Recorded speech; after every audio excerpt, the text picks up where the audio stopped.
He was just a struggling single dad working double shifts at a downtown diner, counting pennies to keep the lights on, when he saw a desperate young woman with a hungry baby outside in the freezing rain. He didn't hesitate.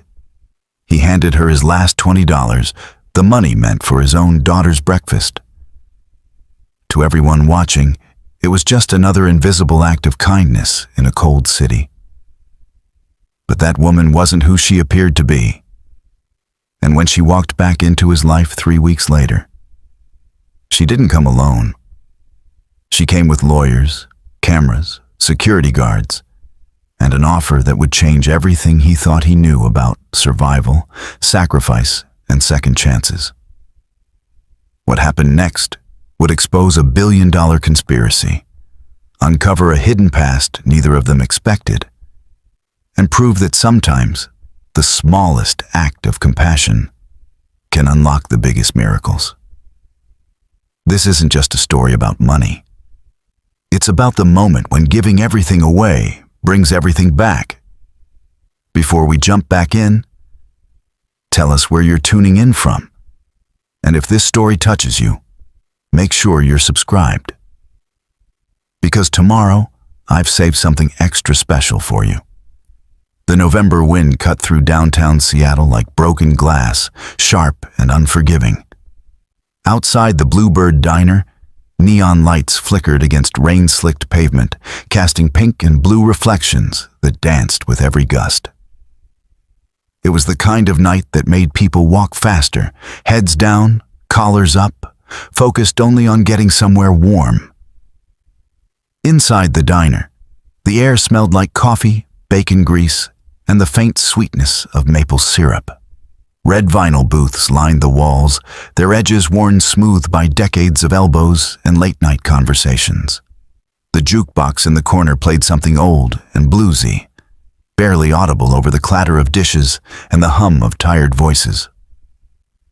Zoe Lewis stepped through the glass door at exactly 9:47 p.m., and for a moment, the entire diner seemed to pause. She wore a charcoal wool coat that fell to her knees, tailored so precisely it looked like it had been designed for her body alone. Beneath it, a cream silk blouse and dark slacks, both immaculate despite the storm outside. Her auburn hair was pulled back in a low twist, revealing sharp cheekbones and eyes the color of dark honey. At 39, Zoe Lewis was the founder and CEO of Meridian Health Solutions, a biomedical tech company valued at $2.3 billion. Her face had graced the cover of Fortune, Time, and Bloomberg Businessweek. She'd been called a visionary, a disruptor, a genius, but tonight she just looked exhausted. The hostess, a young woman with bright pink streaks in her hair, approached cautiously. "Table for one." Zoe nodded. "Right this way." She was led to a booth near the back, away from the windows, away from the door. The kind of spot someone chooses when they don't want to be seen. Zoe slid into the seat and immediately pulled out her phone. 17 unread emails, 6 missed calls from her CFO, 3 texts from her attorney, and 1 message from her ex-husband's publicist that she deleted without reading. She locked the screen and placed the phone face down on the table. Across the diner, near the kitchen entrance, Sean Douglas balanced 3 plates on his left arm and carried a coffee pot in his right hand. He moved with quiet efficiency, refilling cups without being asked, delivering orders with a nod and a soft smile. He was 34, tall and lean, with sandy brown hair that curled slightly at the edges and eyes the color of storm clouds. He wore the standard uniform, black pants, white button-down shirt, black apron tied at the waist. But there was something about the way he carried himself that didn't quite match the setting. A steadiness, a presence. He delivered the plates to table 6, exchanged a few words with an elderly couple, then turned toward the coffee station to refill the pot. That's when he saw her. The woman in the expensive coat, sitting alone in the back booth, staring at nothing. He didn't recognize her face, didn't know her name, but he recognized the look.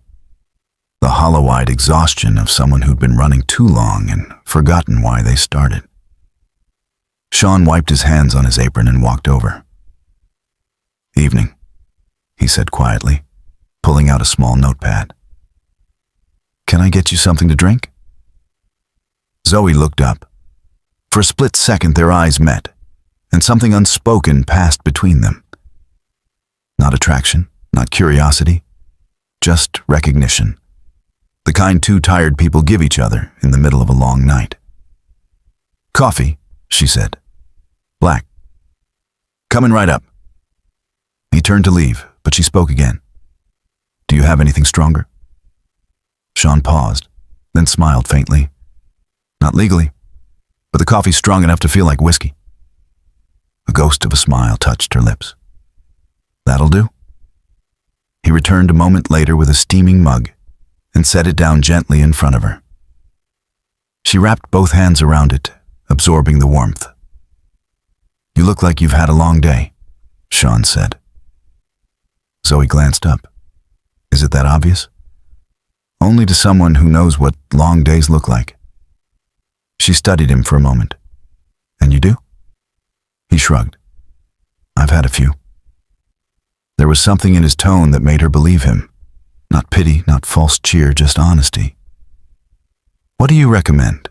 she asked, gesturing toward the laminated menu. "Depends. You eating to survive or eating to feel better?" "Is there a difference?" "Always." Zoe considered that. "Then I guess I'm eating to feel better." Sean nodded. "Grilled cheese with tomato soup. Sounds simple, but it's the kind of meal that reminds you things can still be warm and good." She blinked, surprised by the answer. "All right, I'll trust you." "Good call," he said, then walked away. As Sean clipped the order to the kitchen line, the cook, a gruff man in his 50s named Pete, glanced over. "She famous or something?" Sean shook his head. "Don't know, don't care." Pete grunted. "You're too nice for your own good, Douglas." Maybe, but niceness was one of the few things Sean had left that still felt like his. In the back corner booth near the restrooms, a small figure sat cross-legged on the bench seat, coloring in a worn notebook. Harper Douglas, 8 years old, with her father's storm-gray eyes and her late mother's dark curls. She wore faded jeans, sneakers with mismatched laces, and a purple hoodie 2 sizes too big. She looked up as Sean passed by. "Who's the fancy lady?" Harper whispered. Sean crouched down beside her. "Just someone having a rough night." Harper tilted her head, studying the woman across the diner. She looked sad. "Maybe. Are you going to make her feel better?" Sean smiled and tapped his daughter's notebook. "That's the plan. Now finish your homework." Harper wrinkled her nose.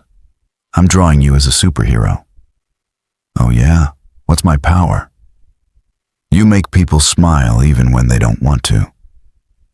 Something tightened in Sean's chest. He kissed the top of her head. "Keep drawing, kiddo." 20 minutes later, Sean delivered the grilled cheese and soup to Zoe's table. She looked at the plate, then at him. "This smells better than I expected."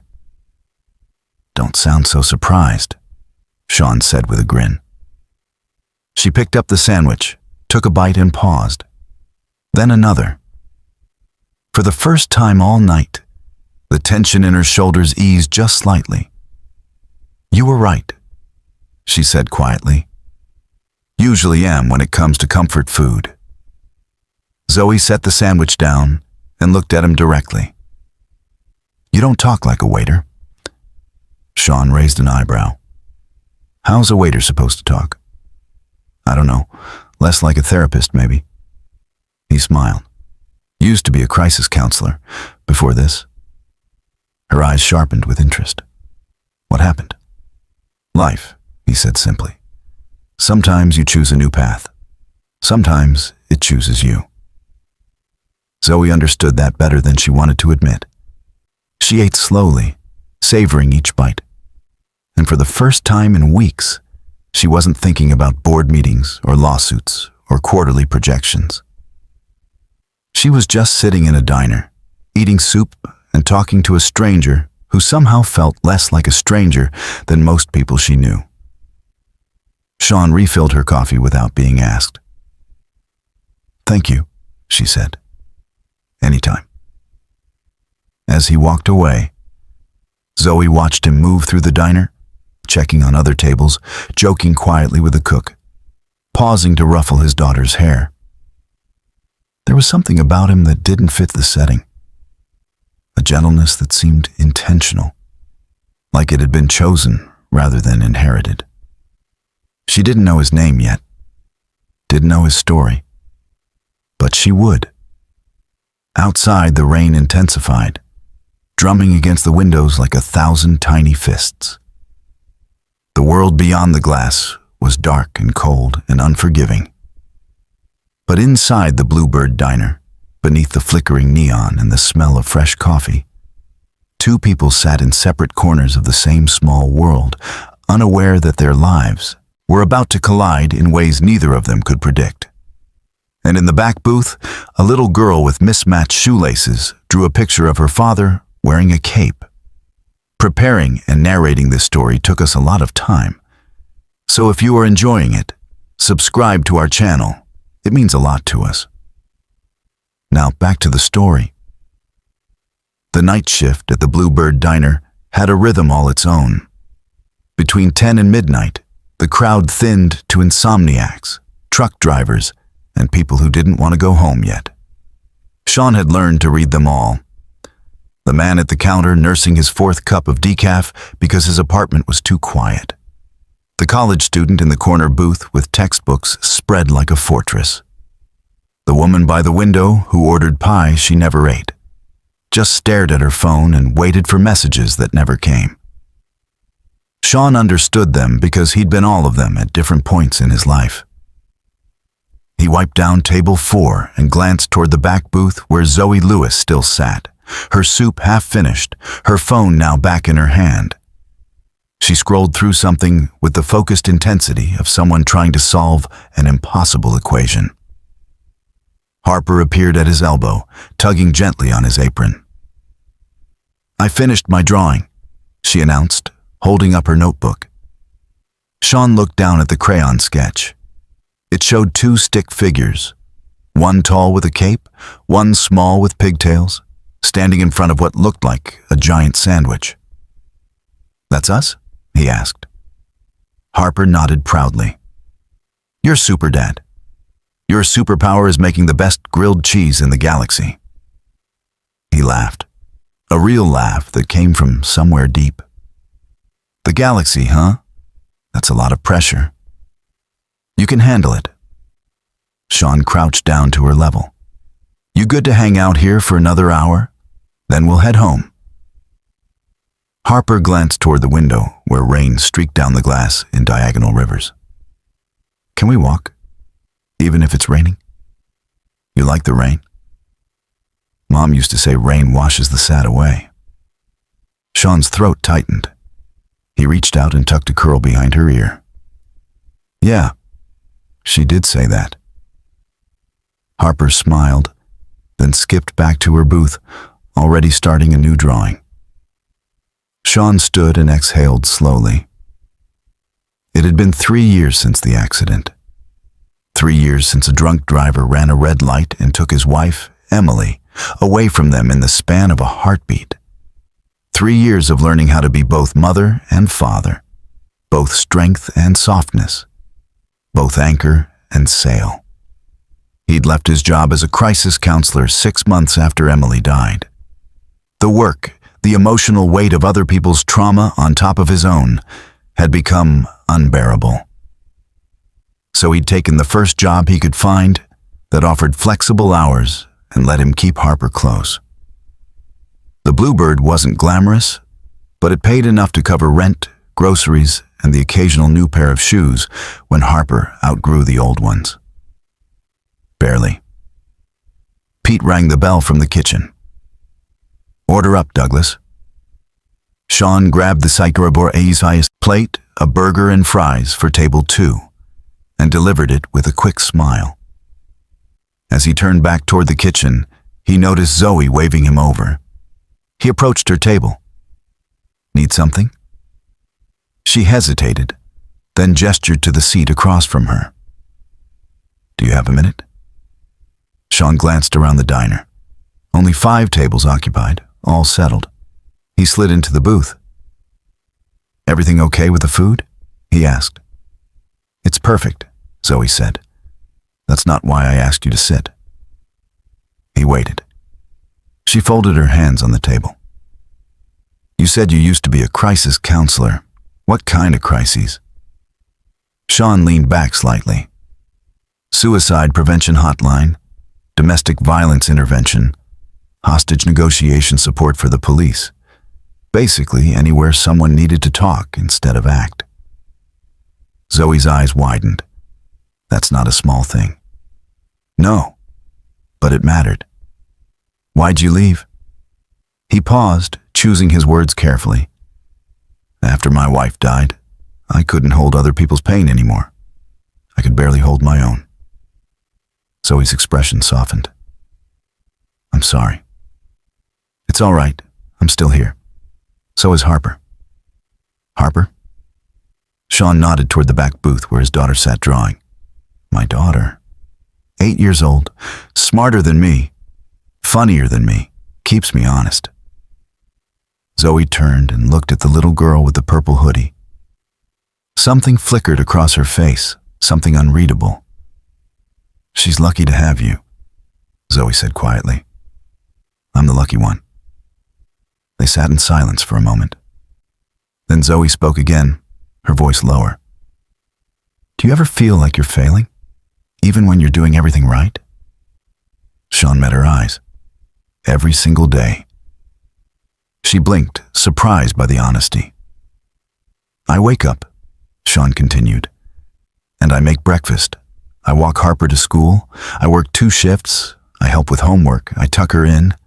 And every night I lie awake wondering if I'm doing enough, if she'll remember her mom, if she'll grow up okay, if I'm screwing it all up." Zoe's voice was barely a whisper. "And what do you tell yourself?" "That showing up is half the battle. The other half is loving her enough to keep showing up tomorrow." Zoe looked down at her hands. Her throat worked, but no sound came out.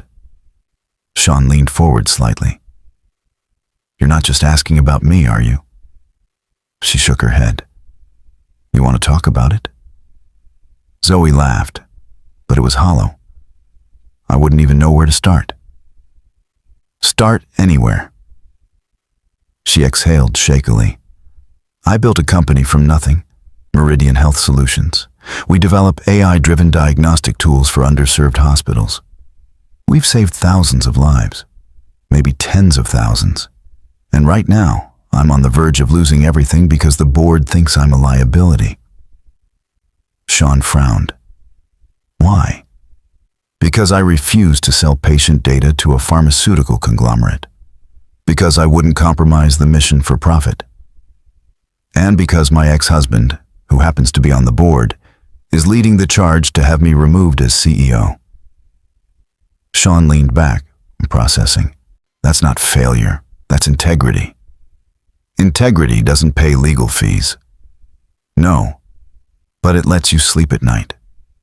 Zoe looked at him, really looked, and for the first time in months, she felt like someone actually saw her. Not the CEO, not the headline, just the exhausted woman trying to hold it all together. "I haven't slept well in a year," she admitted. Sean nodded. "I believe that." "How do you do it?" she asked. "How do you keep going when everything feels impossible?" He glanced toward Harper, who was now humming to herself, oblivious to the weight of the adult world. "I remember why I started," Sean said. "Not the career, not the accolades. The reason underneath it all. For me, it's her. For you, I'm guessing it's the people your company saves. Zoe nodded slowly. Hold on to that, Sean said. Everything else is just noise. Before Zoe could respond, the diner door swung open with a gust of cold wind. A young woman stumbled inside, drenched from the rain, holding a bundle wrapped in a thin blanket. She looked no older than 23, with hollow eyes and trembling hands. Pete looked up from the grill. The couple at table 6 stopped mid-conversation. Even Harper turned to look. The young woman stood just inside the doorway, water pooling at her feet, and her voice cracked as she spoke. Please, I just need something warm. For my baby. Anything. Sean was already on his feet. The diner fell into that particular kind of silence that happens when something uncomfortable forces its way into a comfortable space. The young woman stood shivering near the entrance, clutching the blanket-wrapped bundle to her chest. Her jeans were soaked through, her jacket inadequate for the November cold, and her sneakers squelched with every small shift of weight. Sean moved toward her slowly, hands visible, voice calm. The same tone he used to use on the crisis hotline when someone was close to the edge. Hey, he said gently. Come sit down. You're freezing.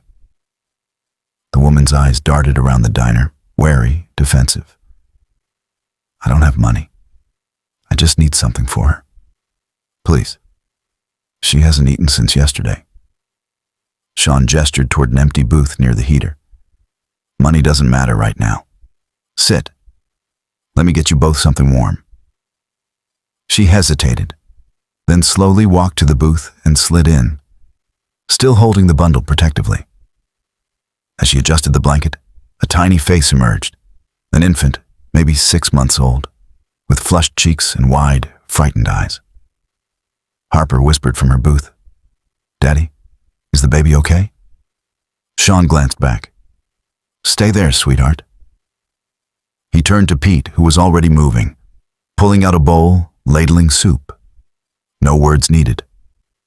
Pete had seen enough of life to know when to ask questions and when to just act. Sean grabbed a clean towel from behind the counter and brought it to the young woman. For your hair, he said. And what's your name? She took the towel hesitantly. Isabel. I'm Sean. That's Pete in the kitchen. You're safe here, Isabel. Her eyes welled up, but she blinked the tears back. I'm not trying to cause trouble. We've just been on the road for 2 days. I left Tacoma because my boyfriend, he got violent. I thought I could make it to my sister's place in Portland, but the bus broke down outside Seattle, and I used the last of my cash for diapers. Sean nodded, absorbing the story without judgment. You did the right thing. Getting out, protecting your baby. That took courage. Isabel looked down at the infant in her arms. Doesn't feel like courage. Feels like I'm failing her. You're here. You're asking for help. That's not failing. Pete appeared with a bowl of chicken noodle soup and a grilled cheese sandwich cut into small pieces. He set it down without a word, just a gruff nod, then returned to the kitchen. Isabel stared at the food like it was a mirage. Eat, Sean said. Please. She picked up the spoon with shaking hands and took a sip, then another. Then she broke off a piece of the sandwich and chewed slowly, tears now streaming freely down her face. Across the diner, Zoe Lewis watched the entire scene unfold. She'd been about to leave, had already gathered her coat, but now she sat frozen, unable to look away. She saw the way Sean moved, calm and unhurried. The way he didn't treat Isabel like a problem to be solved, but like a person who deserved dignity. And she saw the little girl in the purple hoodie peering over the back of her booth, watching her father with something that looked a lot like pride. Zoe's chest tightened. Sean returned to the counter and pulled out his wallet. Inside were 3 crumpled bills, a 10, a 5, and 5 ones. $20.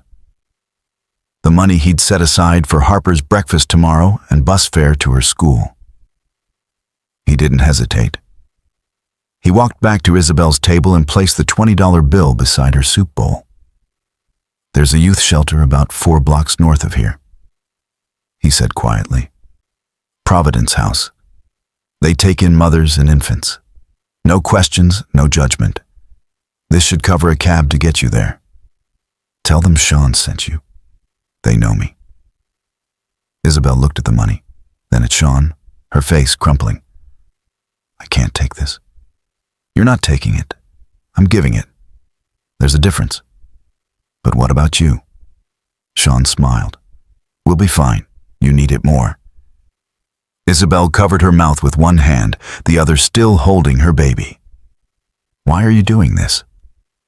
"Because someone did it for me once, and because it's the right thing to do." From across the diner, Zoe felt something crack open inside her chest. She watched this man, this waiter working a late-night shift in a rundown diner, give away what was probably the last of his money without a second thought. No cameras, no audience, no recognition, just kindness. Pete called from the kitchen, voice gruff but not unkind. "Douglas, I'm packing her some food to go. Sandwiches, fruit, couple bottles of water." Sean nodded his thanks. Isabel finished her soup, then stood cradling her baby. "I don't know how to thank you." "You just did. Now go get somewhere warm. And Isabel, you're going to be okay. Both of you." She nodded, clutching the $20 in the bag of food Pete handed her. As she walked toward the door, she paused and turned back. "You're a good man, Sean Douglas." Then she was gone, disappearing into the rain-soaked night. The diner settled back into its quiet rhythm. The couple at table 6 resumed their conversation. The college student returned to her textbooks. Harper went back to her drawing. But Zoe Lewis couldn't move. She stood slowly, slipping her coat on, and walked toward the counter where Sean was wiping down the coffee station. "That was your last $20, wasn't it?" she said. Sean glanced up. "How'd you know?" "I saw your wallet." He shrugged. "It's just money." "It's not just money when you don't have much of it." Sean met her eyes. She needed it more. Zoe opened her purse and pulled out 2 crisp $100 bills. "Take this, please." Sean shook his head. "I didn't do it for payback." "I know, but I'm not offering payback. I'm offering help the same way you helped her." "It's not the same." "Why not?" Sean hesitated. "Because you don't owe me anything." Zoe stepped closer. "And you didn't owe her anything either. But you helped anyway. Let me do the same." They stood in silence, the space between them filled with something unspoken. Finally, Sean smiled faintly. "You're stubborn." "I've been told." He took one of the $100 bills, folding it carefully. "One, and only because Harper needs new shoes." Zoe nodded, slipping the other bill back into her purse. "Fair enough." As she turned to leave, Sean called after her. "Zoe." She stopped. "Whatever fight you're in, don't quit. The world needs more people like you. People who choose integrity over profit." She looked back at him, her eyes glistening. "The world needs more people like you too." Then she walked out into the rain.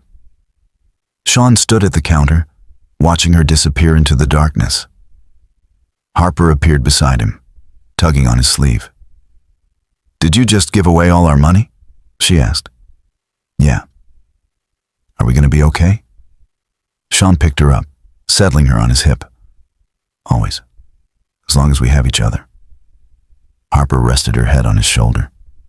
"You're the best super dad ever." He kissed her forehead and carried her back to their booth. Outside, the rain continued to fall. But inside the Bluebird Diner, something had shifted. Something small and fragile and impossibly powerful. A single act of kindness, witnessed by the one person who had the power to change everything. Zoe Lewis sat in the back of her hired car, staring out at the city lights blurred by rain. Her phone buzzed with another message from her attorney, but she didn't look at it. Instead, she thought about a man who gave away his last $20, and she made a decision. 3 days passed before Zoe Lewis returned to the Bluebird Diner. 3 days during which she sat through emergency board meetings, fielded calls from her legal team, and tried to sleep in a penthouse apartment that felt more like a mausoleum than a home. But every quiet moment, her mind drifted back to that rainy night. To the man who gave away his last $20. To the little girl drawing pictures of her father as a superhero. To the reminder that kindness still existed in a world that felt increasingly cruel. On Thursday evening, Zoe stepped out of a black sedan and stood on the sidewalk outside the diner. The neon sign flickered the same pink and blue. The rain had stopped, but the pavement still glistened under the streetlights. She wore jeans this time, a cashmere sweater, and a leather jacket. No armor, no mask, just herself. Inside, the dinner rush was winding down. Sean moved between tables with the same quiet efficiency, refilling coffee, clearing plates, offering smiles that seemed to lighten the air around him. Harper sat in her usual spot, reading a library book about constellations, her lips moving silently as she traced the words with one finger. The bell above the door chimed as Zoe entered. Sean looked up from table 3 and froze for just a heartbeat. Then he smiled, genuine surprise lighting his face. "Back for more grilled cheese?" he called. Zoe approached the counter. "Actually, I came to talk to you. If you have a minute?" He glanced around the diner. Only 4 tables occupied, all settled. Pete gave him a nod from the kitchen. "Yeah, I've got a minute. Want to sit?" They slid into a booth near the window. Harper peeked over the top of her book, curious, then returned to her reading. Zoe folded her hands on the table. "I need to ask you something, and I need you to be honest with me." Sean tilted his head. "Okay. The other night, when you gave that woman your last $20, was that actually your last $20? He didn't hesitate. "Yes." "And you gave it to her anyway?" "Yes." "Why?" Sean leaned back, considering the question. "Because 3 years ago, right after my wife died, I was standing in a grocery store with a cart full of food I couldn't afford. Harper needed formula, diapers, basics, and I was $8 short. I was about to put things back when the woman behind me in line, an older lady I'd never met, handed the cashier a $10 bill and said, 'We all need help sometimes.' She didn't ask my name, didn't want anything back, just helped." Zoe listened, motionless. "I promised myself that if I ever had the chance to be that person for someone else, I would. So when Isabel walked in, I didn't think about what I was losing. I thought about what she needed." Zoe's throat tightened. "That $100 I tried to give you, you only took one. Why?" "Because taking more would have felt like payment. And what I did wasn't a transaction. It was just being human." She nodded slowly. "What if I told you I wanted to do something for you?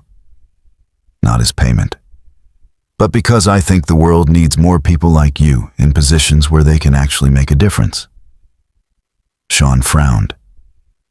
"What are you talking about?" Zoe pulled a folder from her bag and slid it across the table. "I had my assistant do some research. I hope you don't think that's invasive, but I needed to know who you were." Sean opened the folder. Inside were printouts, articles from local newspapers, commendations from the Seattle Police Department. A photo of him receiving an award from the mayor 5 years ago for his work on the suicide prevention hotline. He looked up. Where did you get all this? Public records, mostly. You were good at your job, Sean. Really good.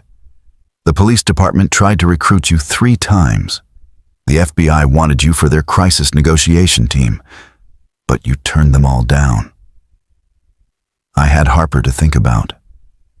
I know. And I also know you're working 2 jobs now. The diner and weekend shifts at a warehouse in South Seattle. I know you're 3 months behind on rent. I know Harper's school sent home a notice about unpaid lunch fees. And I know you're drowning, even though you'd never admit it.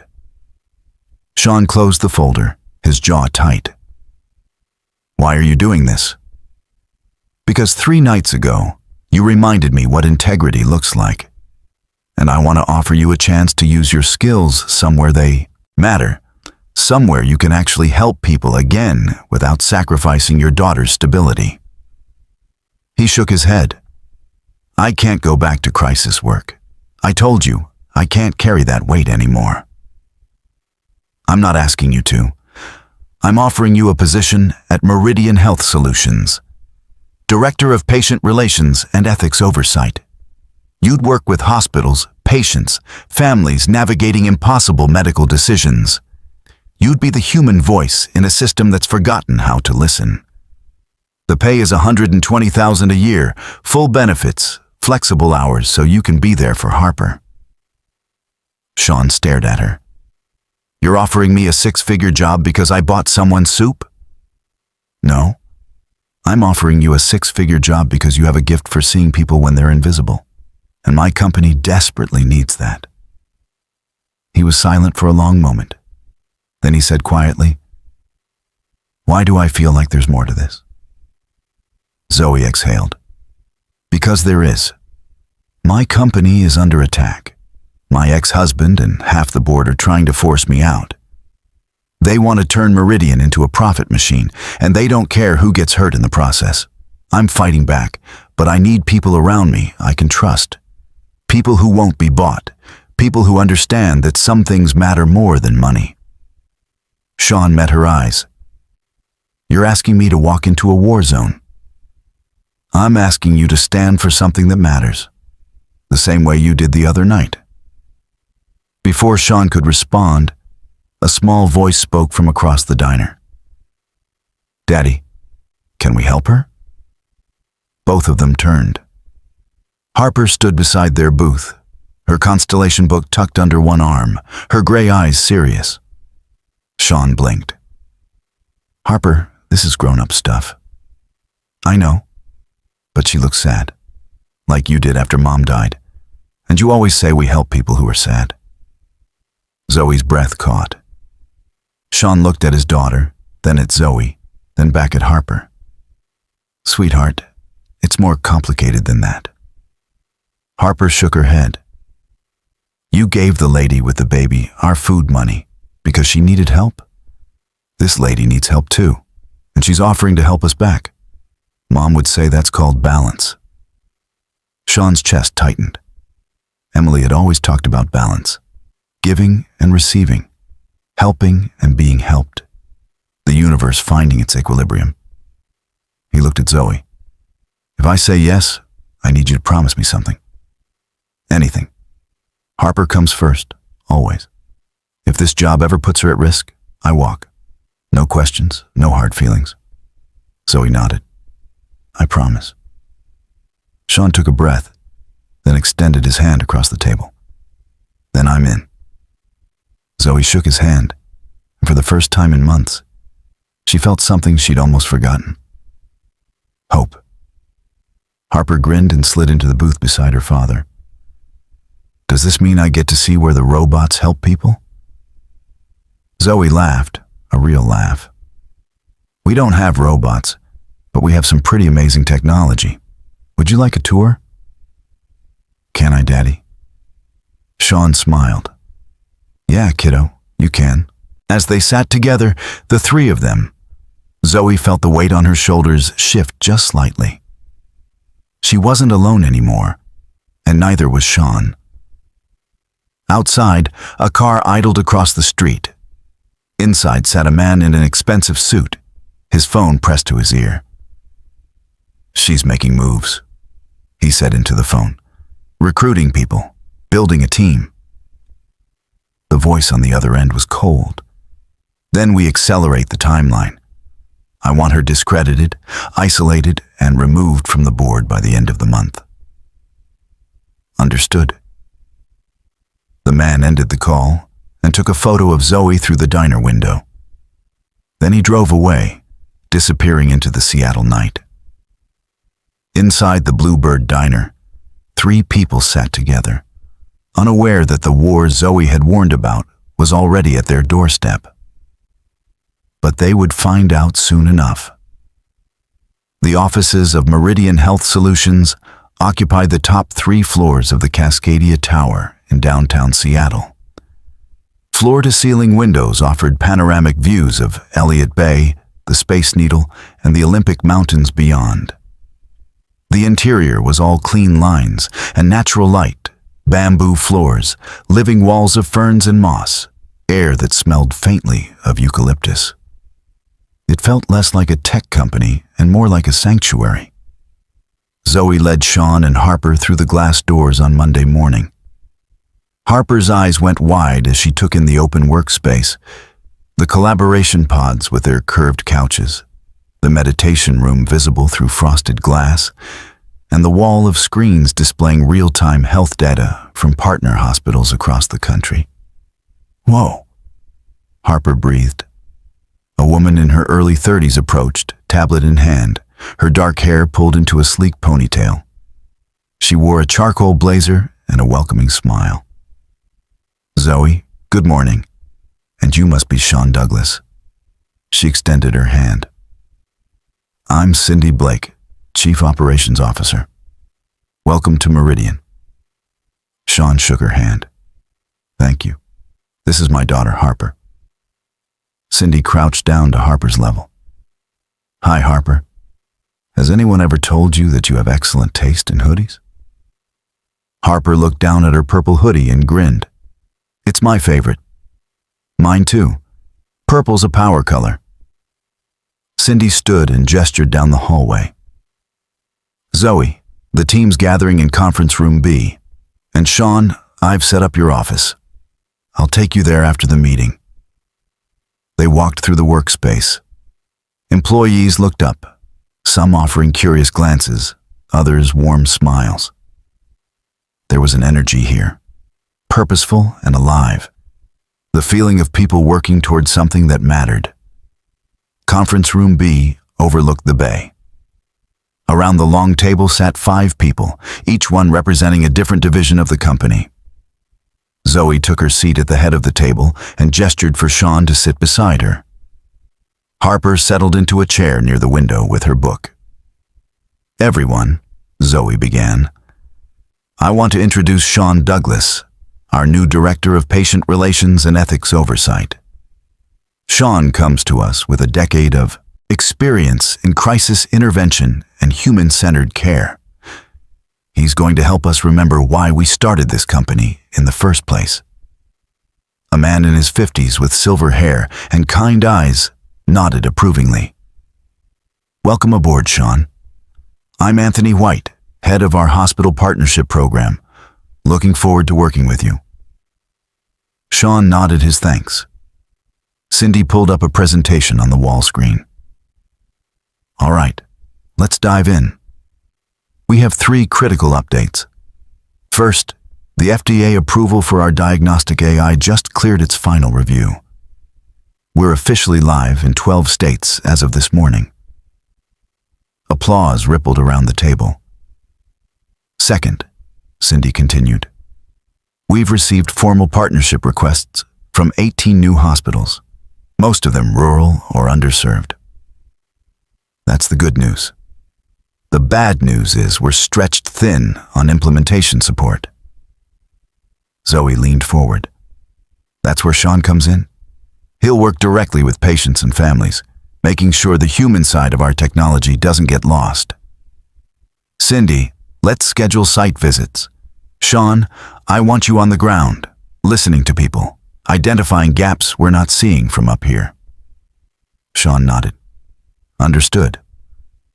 The third update came from a younger man with nervous energy, Elijah Douglas, head of communications. Zoe, we need to talk about the press situation. There's been a leak. The room went still. Zoe's expression hardened. What kind of leak? Elijah pulled up a news article on the screen. The headline read, Meridian CEO under fire. Internal documents suggest financial mismanagement. Zoe's hands clenched into fists beneath the table. The article dropped this morning. Elijah continued.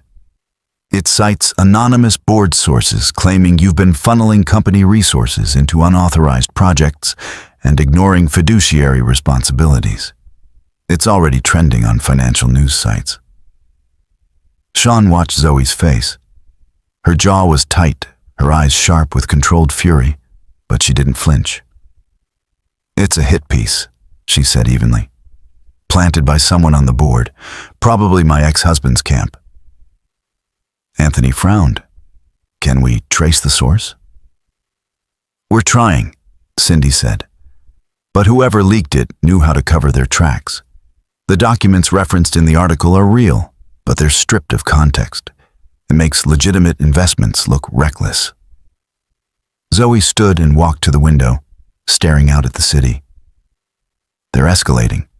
They want me rattled. They want me to make a mistake. Sean stood as well, his voice calm. Then don't give them one. She turned to him. This is a psychological operation, Sean said. I've seen it before in hostage negotiations. The aggressor leaks information to destabilize the target, force them into a reactive position. The mistake most people make is defending themselves publicly. That just keeps the story alive. Zoe's eyes sharpened. What do you suggest? Ignore the article. Don't issue a statement. Don't engage. Instead, announce something positive, something that reminds people why Meridian exists. Shift the narrative back to your mission. Cindy nodded slowly. He's right. If we respond defensively, we look guilty. But if we announce a major partnership or a breakthrough, we control the story. Anthony leaned forward. We have that clinic opening in Spokane next week. Low-income families, free diagnostics. We were going to do a quiet launch, but we could turn it into a media event. Zoe looked at Sean. You've been here 20 minutes, and you're already thinking 3 steps ahead. He smiled faintly. Crisis management is crisis management. Doesn't matter if it's a suicide call or a corporate smear campaign. The psychology's the same. Zoe made her decision. Elijah, organize a press event for the Spokane clinic. I want families there, doctors, local officials. Make it about the people we're helping, not the people trying to tear us down. And Sean, I want you there with me. Sean hesitated. You sure? I'm not exactly media trained. You don't need to be. You just need to be yourself. That's more powerful than any script. As the meeting adjourned, Harper appeared at Sean's side, tugging on his sleeve. Is the sad lady okay? She whispered. Sean glanced at Zoe, who was speaking with Cindy near the door. She's fighting, kiddo, but yeah, I think she's going to be okay. Harper nodded seriously. Good. Because I like her. Later that afternoon, Cindy showed Sean to his office. It was smaller than Zoe's, but still impressive. A corner space with a view of the waterfront, a standing desk, and a couch for informal meetings. On the desk was a framed photo someone had placed there. Harper's drawing of Superdad. Sean smiled. Zoe asked me to frame it, Cindy said from the doorway. She thought it belonged here. He turned. Thank you for all of this. Cindy leaned against the doorframe. Don't thank me yet. This job is going to test you. Zoe's in a fight for her life, and the people coming after her play dirty. But if you're half as good as she thinks you are, you'll be exactly what we need. Sean nodded. I'll do my best. That's all any of us can do. As Cindy left, Sean stood at the window, looking out at the city. Somewhere out there, people were plotting Zoe's downfall. Somewhere out there, powerful men were trying to destroy everything she'd built. But Sean had spent years talking people off ledges, diffusing bombs disguised as human emotions, finding calm in the center of chaos. This was just another crisis, and he was very, very good at his job. Across town, in a private club where membership cost more than most people's annual salary, two men sat in leather chairs, whiskey in hand. One was in his late 40s, handsome in a cold way, with sharp features and calculating eyes. His name was Hunter Tate, former venture capitalist, current board member of Meridian Health Solutions, and Zoe Lewis's ex-husband. The other man was older, heavy-set, with the kind of smile that never reached his eyes. Reggie Bishop, pharmaceutical executive, and the man who'd offered to buy Meridian's patient data for $800 million. She hired someone new, Hunter said, swirling his whiskey. Former crisis counselor, Sean Douglas. No corporate experience, no tech background. She's getting desperate. Reggie chuckled. Good. Desperate people make mistakes. We need to move faster. The board vote is in 3 weeks. If she pulls off something dramatic before then, we lose momentum. Then we make sure she doesn't. Reggie leaned forward. I have people who can dig into this Douglas character. Everyone has secrets. We just need to find his. Hunter smiled. Do it, and make it public. They raised their glasses in a silent toast. Neither of them noticed the young woman sitting 2 tables away, pretending to read a magazine but recording every word on her phone. Her name was Ella White, junior investigative reporter for the Seattle Tribune. And she'd just found her next story. The Spokane clinic opened on a gray Saturday morning. The kind of day where the sky pressed down low and heavy, threatening rain, but never quite delivering. The building itself was modest, a renovated community center in a neighborhood where chain-link fences outnumbered white picket ones, where corner stores had bars on the windows, and where hope often felt like a luxury no one could afford. But inside, the clinic glowed with warmth. Freshly painted walls in soft blues and greens, child-sized chairs in the waiting room, exam rooms equipped with Meridian's diagnostic technology, sleek tablets connected to AI systems that could detect illnesses conventional doctors might miss. And best of all, it was free. Completely, unconditionally free. Zoe stood near the entrance, shaking hands with families, thanking volunteers, speaking with local officials. She wore a simple navy dress and minimal jewelry, nothing flashy, nothing that screamed billionaire. Just a woman who believed in what she'd built. Sean stood beside her, Harper tucked close to his side. He watched Zoe interact with a young mother holding a toddler, saw the way she crouched down to the boy's level and asked his name, saw the way the mother's shoulders relaxed when Zoe promised her that her son would get the care he needed. This was why she fought. Not for shareholders or stock prices, but for moments like this. A camera crew from the local news station set up near the front desk. Elijah hovered nearby, coordinating interviews, managing the press. Everything was going according to plan, until it wasn't. At 10:30, a black SUV pulled up outside the clinic. 2 men in suits stepped out, followed by a woman carrying a briefcase and a look of cold determination. Cindy appeared at Zoe's elbow, her voice low. We have a problem. Zoe followed her gaze. Who are they? Legal team. representing the Meridian Board, or more specifically, Hunter's faction. Sean's instincts sharpened. What do they want?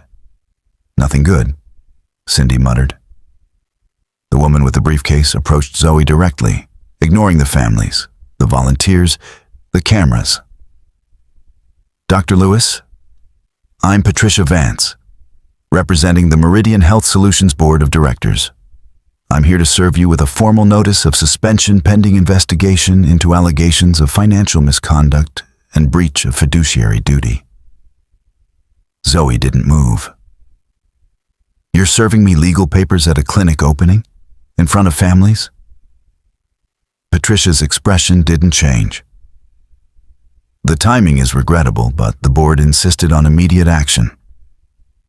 Sean stepped forward, his voice calm but firm. Ma'am, this is a public health event. Whatever business you have can wait until Monday. Patricia glanced at him dismissively. And you are? Someone who knows harassment when he sees it. Her eyes narrowed. This is a legal proceeding, Mr. Douglas. I suggest you stay out of it. Sean's jaw tightened. She knew his name. They'd done their homework. Zoe took the envelope from Patricia's hand, her expression unreadable. I'll review this with my attorneys. Now please leave. One more thing, Patricia said, pulling out a tablet. We've been authorized to conduct an immediate audit of this facility's funding sources and operational expenses. You're required to provide access to all financial records related to this clinic within 48 hours. Cindy stepped forward. That's absurd. This clinic was funded through a separate nonprofit foundation, completely independent of Meridian's corporate structure. Patricia smiled thinly. Then, the records should be easy to produce. She handed Cindy a second envelope and turned to leave. But as she walked past the waiting families, she paused and spoke just loud enough for the news cameras to hear. It's unfortunate when public resources are mismanaged. I hope for everyone's sake that Dr. Lewis can account for every dollar. The implication hung in the air, like poison. Zoe's hands trembled with barely contained fury, but she didn't respond. She simply watched Patricia and her team leave. The moment the SUV pulled away, the news reporter approached, microphone extended. Dr. Lewis, can you comment on the allegations of financial misconduct? Zoe turned to face the camera, and Sean saw something remarkable happen. The anger vanished, replaced by calm resolve. I can, she said evenly. Meridian Health Solutions has always operated with complete transparency and accountability. Every dollar we spend goes toward our mission, saving lives and improving health outcomes for underserved communities. The clinic behind me is proof of that commitment. These allegations are politically motivated, designed to distract from the real story, which is that 20 families will receive free medical care today because of the work we do. I welcome any legitimate audit, and I'm confident the truth will speak for itself. The reporter pressed, but the board is calling for your suspension. The board doesn't speak with one voice. Many members support our mission. This action represents a small faction with a different agenda. I respect the process, and I'll cooperate fully. In the meantime, we're opening this clinic today as planned. She turned and walked back inside, ending the interview on her terms. Sean followed, Harper still holding his hand. Inside, Cindy pulled them into a side office and closed the door. They're trying to destroy you publicly, she said. Zoe nodded. I know. And they're using this clinic to do it because they know I can't defend myself without looking defensive. Sean leaned against the desk, thinking. They knew we'd be here today. They knew about the press.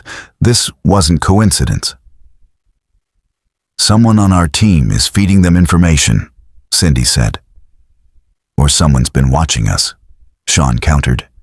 Surveillance, digital tracking, intercepted emails. If Hunter has the resources, he has the access. Zoe looked at him. You sound like you've dealt with this before. I worked with law enforcement on stalking cases. The psychology is similar. Powerful people who can't control someone directly will try to control the narrative around them instead. Harper, who'd been quiet until now, spoke up. Like when Tommy spread rumors about me at school because I wouldn't let him copy my homework. All three adults turned to her. Sean crouched down. What did you do about Tommy? I told the truth, and I didn't let him make me scared. Sean smiled and kissed her forehead. Then he stood and looked at Zoe. She's right. We tell the truth, document everything, and we don't let them make us scared. But we also need to be smart. If they're willing to ambush you at a clinic opening, they're willing to do worse. Zoe's phone buzzed. She looked at the screen and her face went pale. What is it? Cindy asked. Zoe turned the phone around. On the screen was a news alert from the Seattle Tribune. Meridian CEO's new hire, crisis counselor or con artist. Questions surround Sean Douglas's past. Sean felt his stomach drop. Zoe clicked the article. The reporter, Ella White, had written a detailed expose questioning Sean's credentials, suggesting he'd been forced to resign from his crisis counselor position under mysterious circumstances, implying he'd been fired rather than resigned voluntarily after his wife's death. It was all lies. Twisted half-truths designed to make him look untrustworthy. Harper looked up at her father. Daddy, what does it say? Sean's voice was tight. Nothing true, sweetheart. But the damage was done. Within minutes, the story was being shared across social media, picked up by tech blogs, amplified by Zoe's enemies. Cindy read from her phone. Hunter Tate just issued a statement calling your hiring another example of Zoe Lewis's reckless judgment. Zoe's hands clenched. They're not just coming after me anymore. They're coming after everyone around me. Sean met her eyes. Then we fight back. Together. Outside, a car idled across the street from the clinic. Inside, Reggie Bishop watched through tinted windows, a satisfied smile on his face. Phase 2 complete, he said into his phone. She's isolated, her credibility's shot, and her new golden boy is toxic. Now we move to the final phase. On the other end, Hunter Tate's voice was cold. Make it clean. I want her out by the end of the month. Consider it done. The car pulled away, disappearing into Spokane traffic. Inside the clinic, Zoe, Sean, and Cindy stood together, surrounded by legal threats and public attacks, but not yet broken. Harper tugged on Sean's hand. Are we still helping the sad lady? Sean looked at Zoe, then back at his daughter. Yeah, kiddo, we are. Because walking away had never been an option. Not for either of them.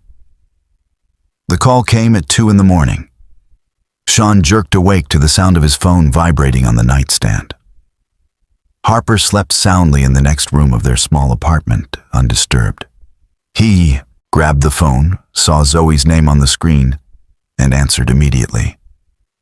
Sean, I need you to meet me, now. Her voice was strained, urgent. What happened? Not over the phone. There's a coffee shop on Pike Street, Arabica Moon. 20 minutes. The line went dead. Sean dressed quickly, checked on Harper. She was safe, sleeping peacefully. Then texted his neighbor, Mrs. Chen, asking her to listen for Harper through the thin walls. She responded immediately, with a thumbs up. The elderly woman had become their guardian angel over the past 3 years. The streets were empty at this hour, slick with recent rain, reflecting the amber glow of streetlights. Sean drove his aging Honda across town, his mind racing through possibilities. None of them good. Arabica Moon was one of those 24-hour places that catered to insomniacs, night shift workers, and people with nowhere else to go. Zoe sat in a corner booth, her hair pulled back messily, wearing jeans and an oversized sweater. No makeup, no armor, just exhaustion. Sean slid into the booth across from her. "Talk to me." She pushed a laptop across the table. On the screen was an email chain, dozens of messages between Hunter Tate and Reggie Bishop. The subject line read, "Meridian Acquisition Timeline." Sean read in silence, his jaw tightening with each line. The emails outlined a months-long conspiracy.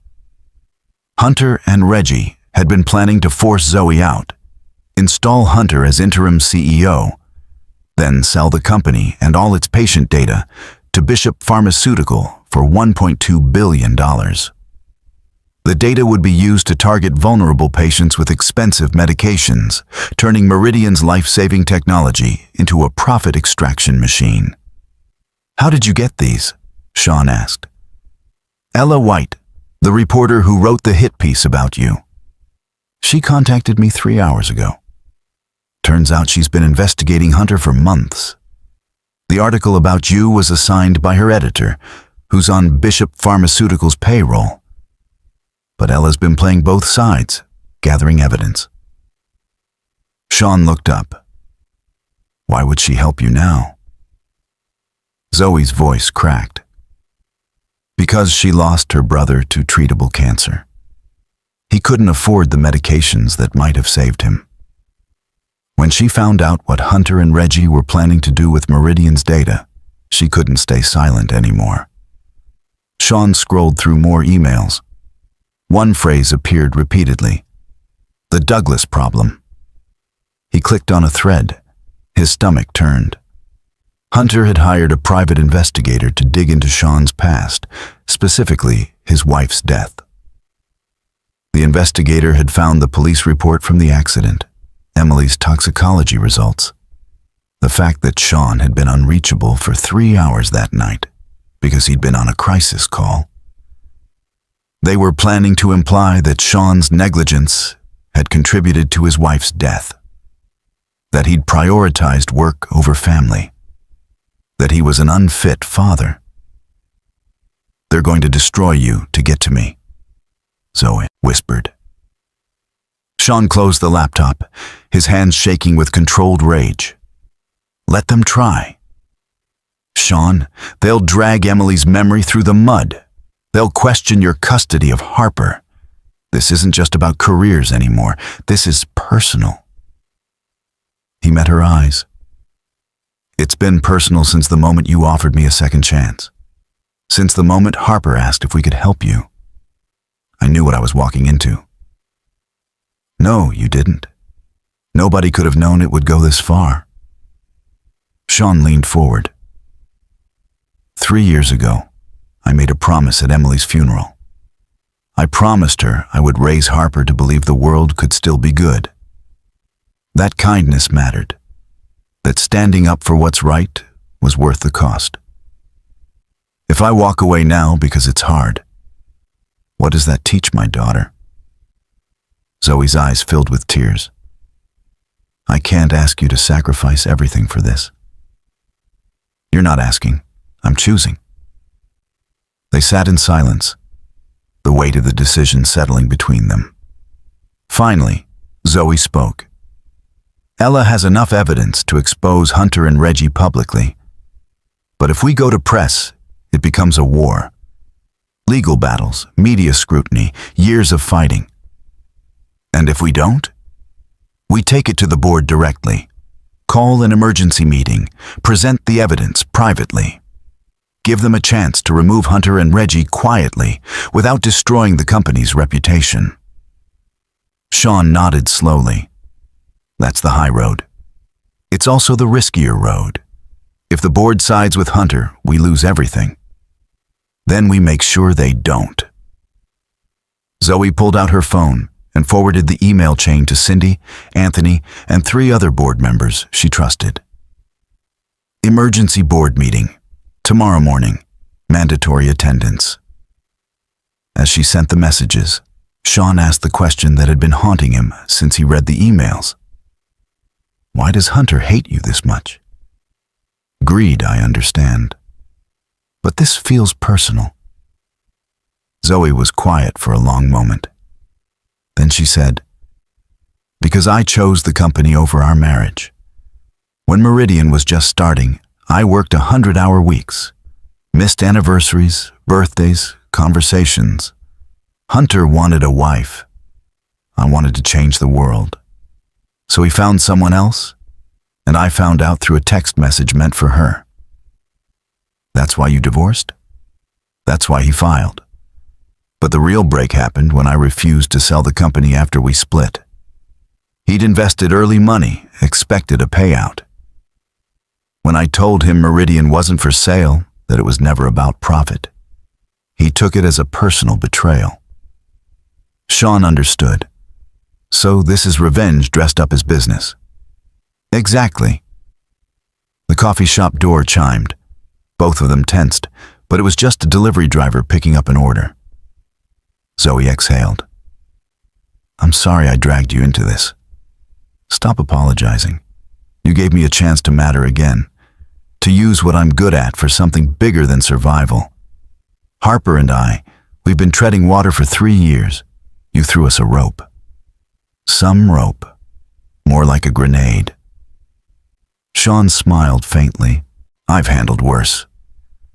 They left the coffee shop as dawn began to lighten the eastern sky, painting Seattle in shades of gray and gold.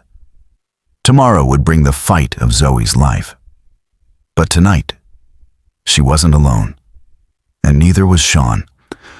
Across town, Hunter Tate received an alert on his phone.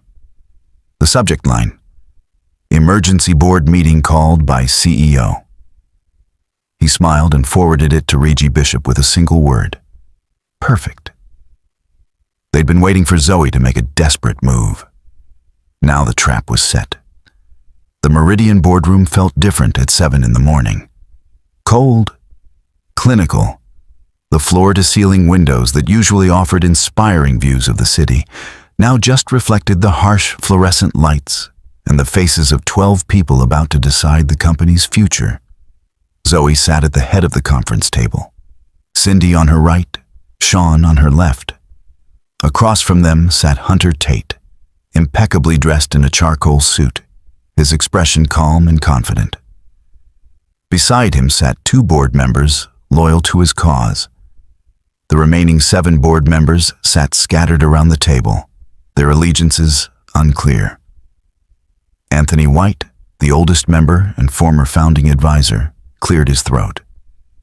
Zoe, you called this meeting with very little notice. What's so urgent it couldn't wait for our scheduled quarterly review? Zoe stood, connected her laptop to the display screen, and pulled up the first email from Hunter's leaked correspondence.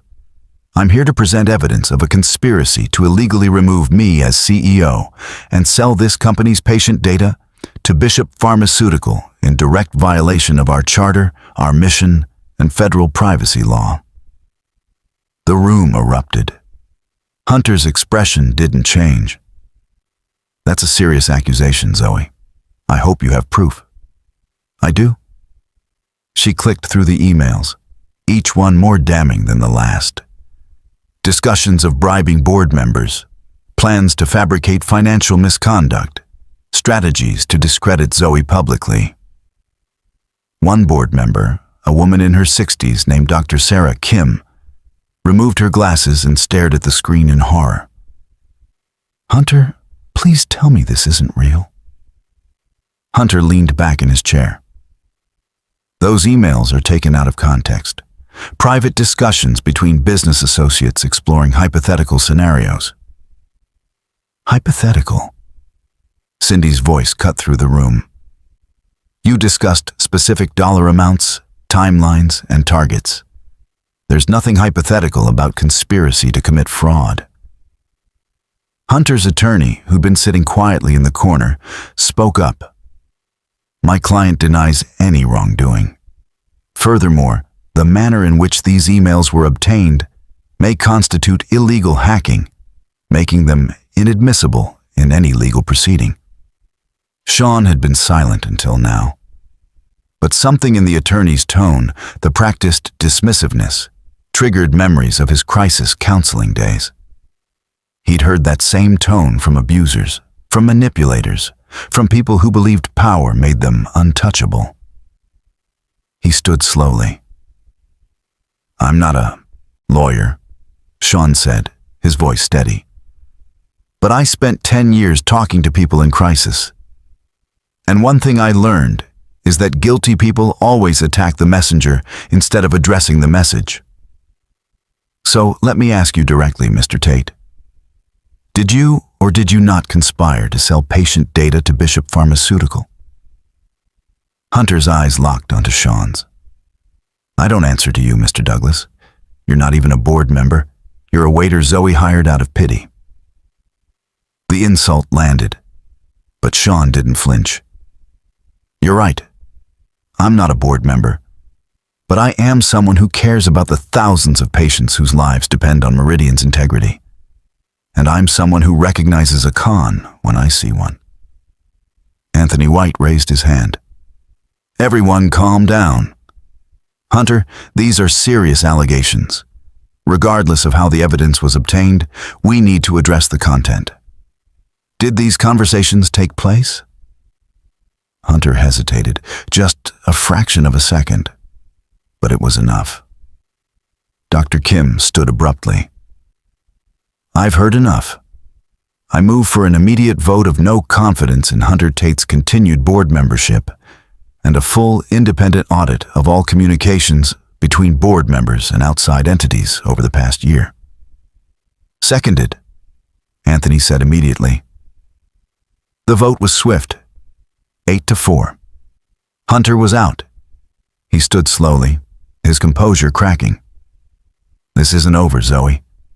You think you've won, but all you've done is make enemies of very powerful people. I'd rather have powerful enemies than compromise my integrity, Zoe replied. Hunter left without another word, his attorney trailing behind. The remaining board members sat in stunned silence.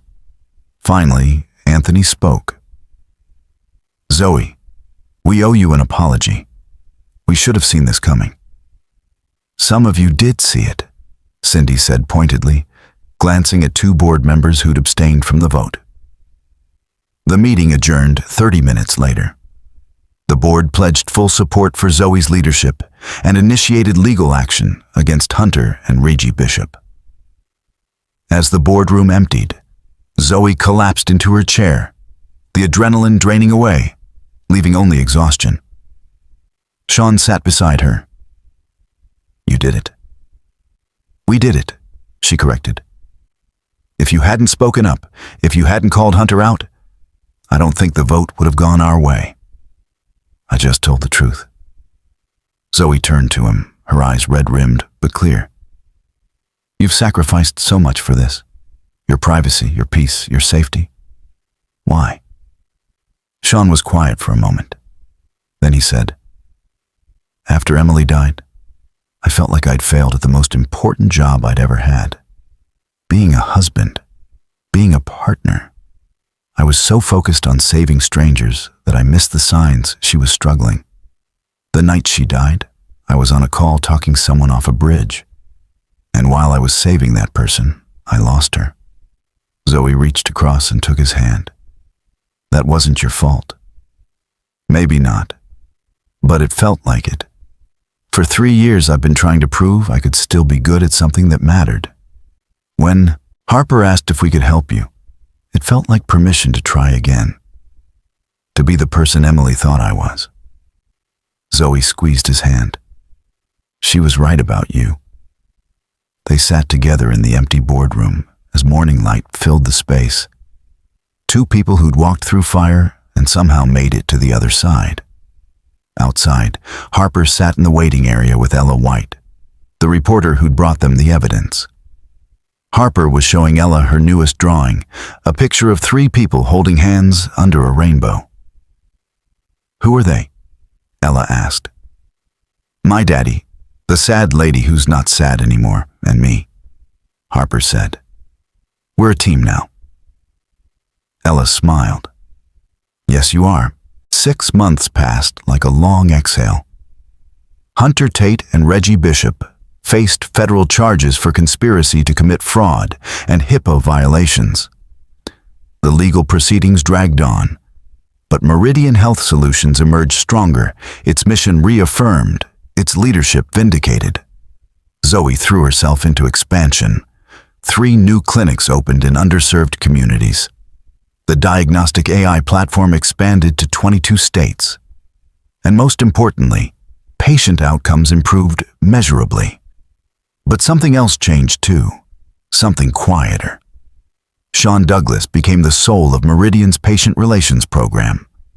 He trained staff in empathetic communication, redesigned intake processes to prioritize dignity, and personally visited hospitals to listen to families navigating impossible medical decisions. He didn't just understand crisis, he understood people. And that made all the difference. Harper thrived.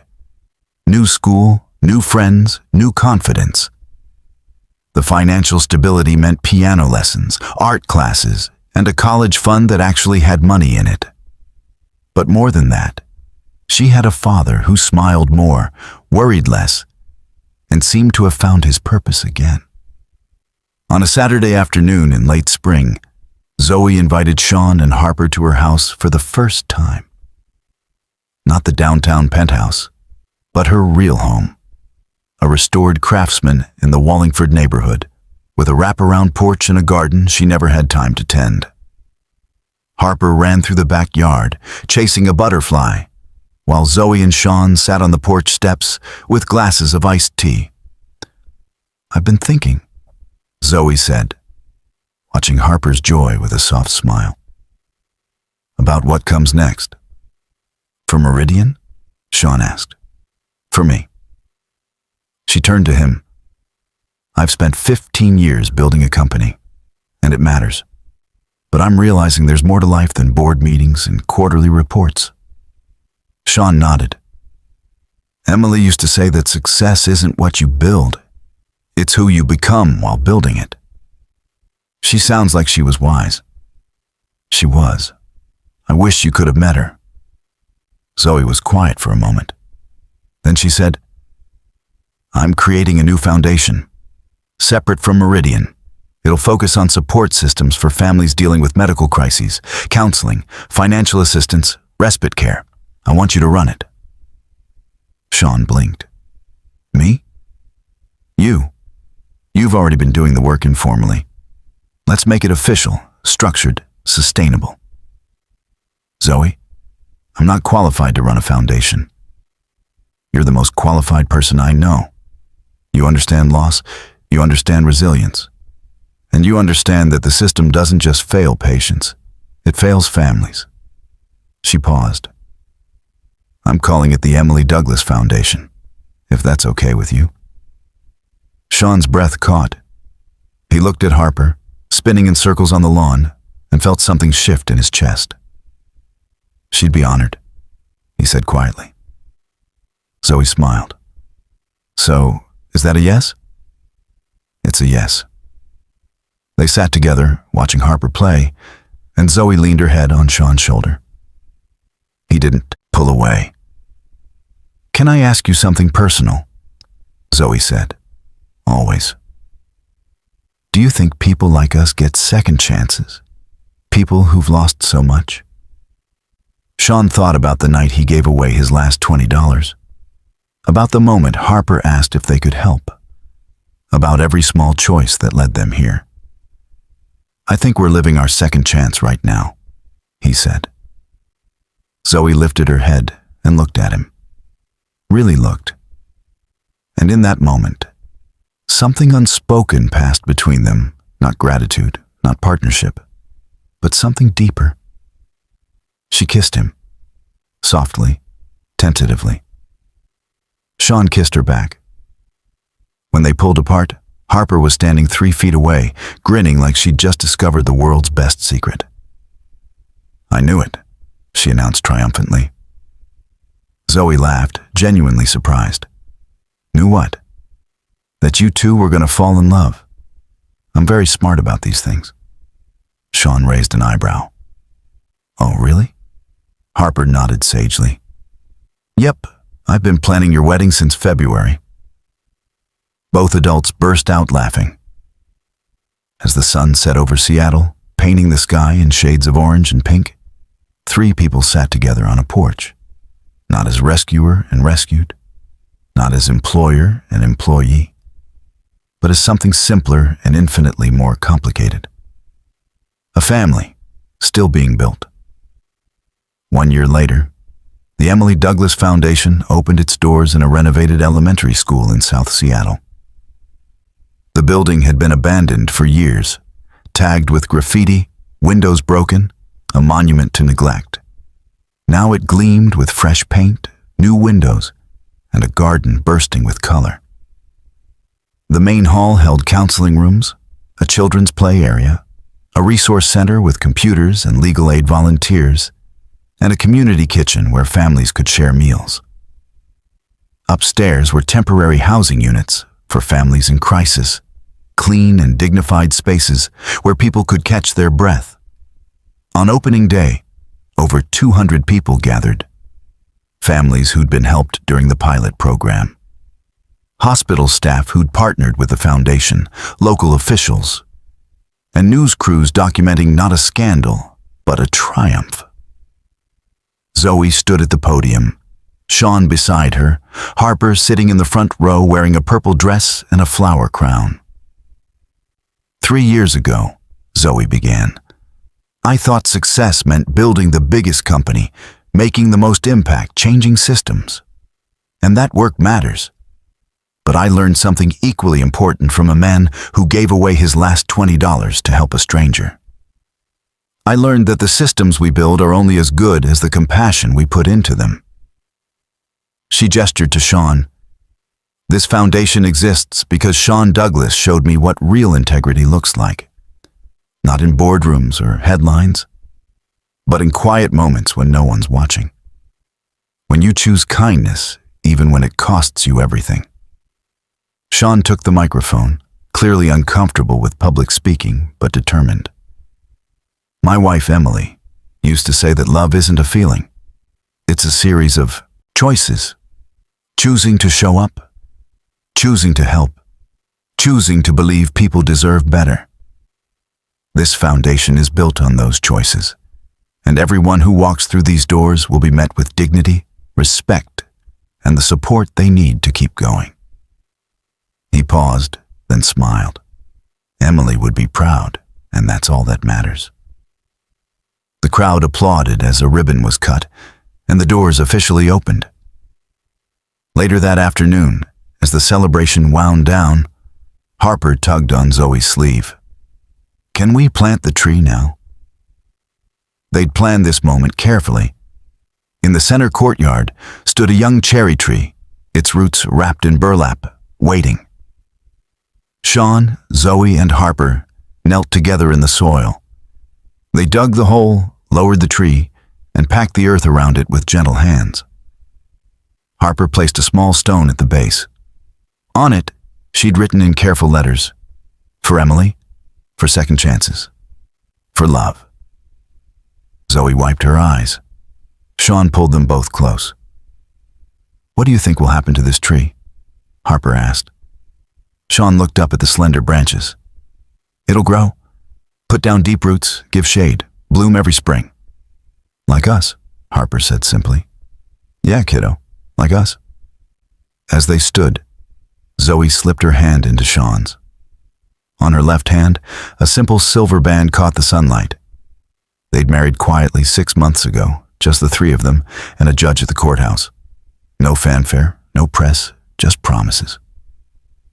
That evening, they drove home together, Harper asleep in the back seat, Seattle's lights twinkling in the distance. Do you ever think about that night at the diner? Zoe asked. Every day, Sean said. What do you remember most? He thought for a moment. The moment Harper asked if we could help you. That's when everything changed. Zoe smiled. For me, it was watching you give away money you didn't have, because someone needed it more. That's when I knew the world wasn't as broken as I thought. They pulled into the driveway of their house, the craftsman with the porch and the garden that Zoe had finally learned to tend. Sean carried Harper inside, tucked her into bed, and kissed her forehead. Then he found Zoe on the back porch, looking up at the stars. "Thank you," she said, as he wrapped his arms around her from behind. "For what?" "For showing me that giving everything away sometimes brings everything back." He held her close. "Right back at you." Above them, stars wheeled in their ancient patterns. Below them, a city full of people, some struggling, some thriving, all connected by invisible threads of kindness and consequence. And in that quiet moment, two people who'd once been strangers, brought together by $20 and a question from an 8-year-old, understood the simple truth that changed everything. Love isn't found in grand gestures. It's built in small moments, one choice at a time. Up next, you've got 2 more standout stories right on your screen. If this one hit the mark, you won't want to pass these up. Just click and check them out. And don't forget to subscribe and turn on the notification bell so you don't miss any upload from us.